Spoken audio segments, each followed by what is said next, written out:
السلام عليكم ورحمة الله تعالى وبركاته، وأهلا وسهلا بكم معايا في فيديو جديد.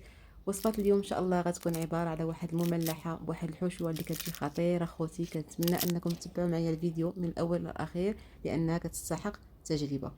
بسم الله. كيف ما كتشوفوا معايا هادو هما المقادير غادي نحتاجو للحشوة. الحشوة كتجي رائعة بزاف اخوتي، صدقوني كنتمنى انكم تجربوها وحكموا. عندي 250 غرام ديال الغامبه او الكروفيت، جبته بالقشور ديالو نقيته، وبطبيعه الحال القشور ديالو دابا نقول لكم ان شاء الله شنو غادي نعمل به. جوج حبات نتاع بوارو او بورو حتى هما قطعتهم الى قطع صغيره. غنستعمل هنا هاد العلبه ديال القشطه الطريه، ما يعادل عندي هنا 200 مللي. بالنسبه للسوريمي غنحتاجو جوج ديال الباكي، تقدروا انكم تعملوا جوج او اكثر او اقل، تبقى على حسب نتوما شنو بغيتوا. التوابل غنحتاج واحد الكميه نتاع الفلفل الاسود، فقط واحد شويه ماشي بزاف، تقريبا ما يعادل واحد ربع ملعقه، وربع ملعقه ديال الثومه غورة. الهريسه او الشطه غادي نستعمل واحد ربع ملعقه صغيره، كتبقى على حسب الحراره، الا كنتو كتبغيو حار اكثر تقدروا انكم تستعملوا حتى ملعقه صغيره ماشي مشكل. وكذلك واحد الربع ملعقه، ما غاديش نستعمل هادشي كامل اخوتي، نتاع الحامض مرقد او الحامض مصير، حتى هو قطعته الى قطع صغيره. صراحه كيجي رائع رائع بزاف هاد الحشوه هادي. الان كنجيبوا واحد المقلاة كنوضعوا فيها واحد الكميه من الزيت وكنخليوها حتى كتسخن، عاد من بعد كنضيفوا ليها البوارو اللي كنا قطعناه.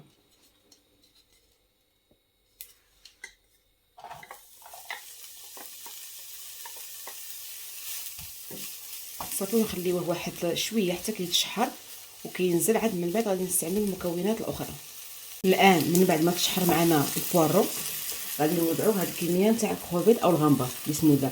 المهم 200 غرام كتكون منقيه، اما بالنسبه للقشور اللي بغيتو تشريوه كتشري واحد 350 غرام، باش ملي كتحيدوا القشور ديالو كتبقى لكم هذوك 200 غرام. بالنسبه للغامبه راكم عارفين ما كتبغيوش تطيب بزاف باش كتجينا زوينه، غنطيبها فقط واحد شويه. نتوما الا بغيتو انكم تقطعوها الى قطع هكا صغيره تقدروا انكم تقطعوها الى قطع صغيره وتستعملوها. انا من بعد غنقطعها هكايا على هذا الشكل هذا، كاع نقطعها قبل ولكن المهم ماشي مشكل، راكم عارفين دابا مع الزربه. ها نتوما لاحظوا معايا غادي نكتفي فقط بالطياب ديالو هكا على هذا الشكل هذا. هما انا قطعتها نتوما دابا تبارك الله كميه ضعفات. دابا غادي نوضع السوريمي. بسم الله. حتى هو اللي قطعته الى قطع صغيره، فقط واحد شويه نتاع الحامض المرقد او الحامض المسير، وقليل من الملح،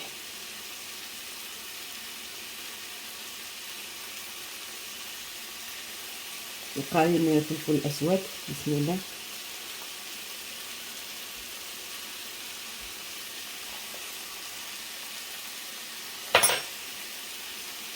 ثومه غبره، دائما البنات الثومه غبره والبصله غبره كتعطينا هاد الحشوات واحد المذاق رائع بزاف. والهريسه غادي نحركوا هاد المكونات مزيان حتى كتخلط وكتجانس وكتدخل مع بعضياتها.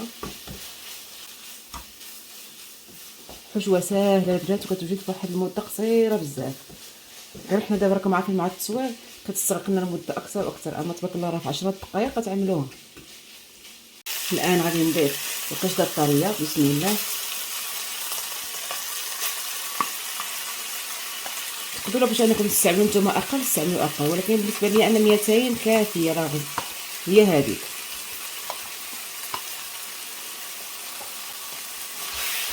صافي نخلط المكونات، وضروري في هذه اللحظه هذه تشعلوا على البوطه تجهدوا عليها، تكون درجه الحراره مرتفعه.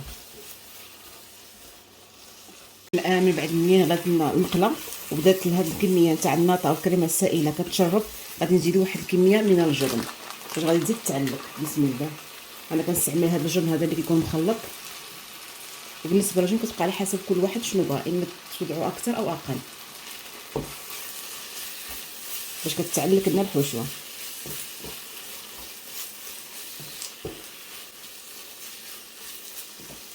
هانتو غادي نكتفي غير بهاد الكميه هذا البنات،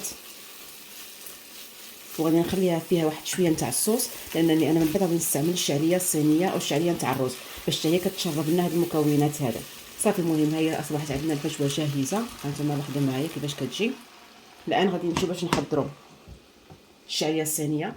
بالنسبه للقشور تاع الكروفيت اللي قلت لكم عليه قبيله، كنجيبوا واحد كاسرونه كنوضعوا فيها واحد الكميه تاع الماء، وكنوضعوا فيها هاد القشور تاع الكروفيت وكنخليوه حتى كيغلي مزيان، وعاد من بعد كنوضعوه في الشعريه الصينيه باش كنحطوا هذيك النكهه تاع الكروفيت.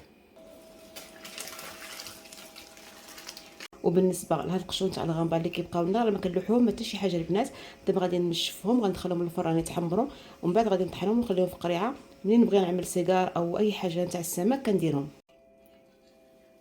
غادي نوضع واحد الكميه كتبقى عندكم ميزانكم البنات، حيت انا دائما كنبغي تجي الحشوه كثيره من الشعريه. غادي نوضع هاد الكميه هذه وغادي نحرك ونشوف. بسم الله.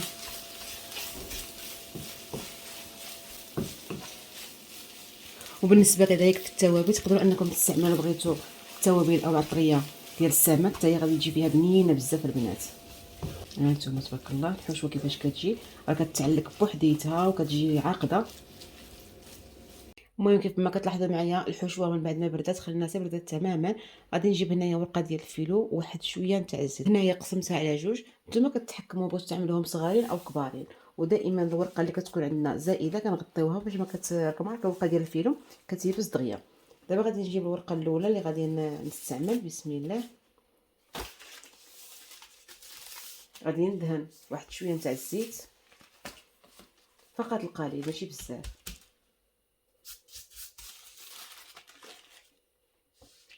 كنتمنى خوتي ان الصوره تكون واضحه. كنجيب واحد الكميه من الحشوه، ما كنعمرش بزاف غير شويه باش كيجيونا زوينين بزاف، وتقدروا تاكلوا منهم وحده وجوج ما تشبعوش منهم. صافي. ونبدا نجمع. تبارك الله هاد الورقه البنات خديتها من عند احمد القزاز، لقات غزاله احسن تاع ميركادونا. صافي. وكنبقاو نجمعوا. انا لاحظتوا معايا جمعت جوج ديال الطويات. دابا غادي نجمع الاطراف.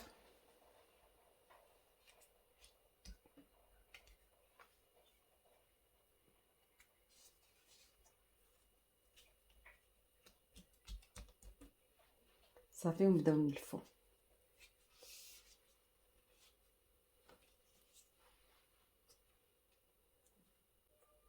وهنا حيت انا غادي نعملها في الفران ما غاديش ندير لها حتى شي حاجه، ما غادي ندهن لها لا بدقيق لا حتى شي حاجه، غادي نخليها هكايا.